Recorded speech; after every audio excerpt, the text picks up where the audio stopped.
বাঙালি মানে আমাদের একদিনও কিন্তু মাছ ছাড়া চলে না। যাই হোক, চলো আজকে তোমাদের সাথে শেয়ার করছি মাছ বাজার। নিয়ে আসা হয়েছে দেখো তেলাপিয়া মাছ।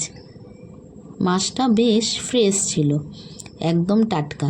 তেলাপিয়া মাছ খেতে তোমরা কে কে পছন্দ করো বলো তো? আমাদের বাড়িতে কিন্তু মোটামুটি সবাই পছন্দ করে।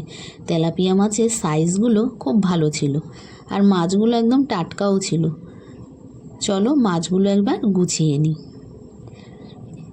আরও অনেক রকমের মাছ আনা হয়েছে, পুরোটাই তোমাদের সাথে শেয়ার করব। সেকেন্ড প্যাকেটে দেখলাম কী মাছ এনেছে, চলো খুলে দেখি।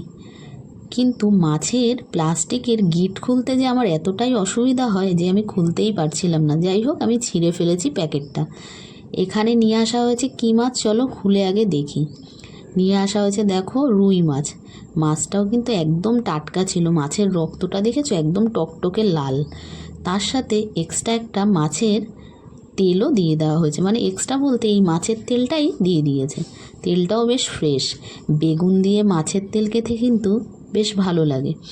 যাই হোক, বেগুন দিয়েই মাছের তেলটা করবো। আর মাছগুলো দেখো এতটাই টাটকা, রক্ত দেখো একদম লাল টকটকে।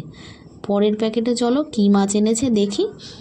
পরের প্যাকেটে দেখতে পাচ্ছি মনে হচ্ছে ছোট ছোট চিংড়ি মাছ। এই চিংড়ি মাছটা আমরা সব রকম তরকারিতে আর কি অ্যাড করি, তাতে তরকারির টেস্টটা দ্বিগুণ বেড়ে যায়। চিংড়ি মাছগুলো মিডিয়াম সাইজের ছিল। যে কোনো নিরামিষ তরকারিতে যদি তুমি 10-15টা চিংড়ি মাছ দিয়ে দাও, তরকারিটার স্বাদ একেবারে আলাদা হয়ে যাবে, মানে একদম অন্যরকম টেস্ট হয়ে যাবে তরকারিটার মধ্যে। যাই হোক, এই হলো চিংড়ি মাছ। আর 3 রকমের মাছ আনা হয়েছে এখানে, আমাদের 2 দিনের মাছ আনা হয়েছে।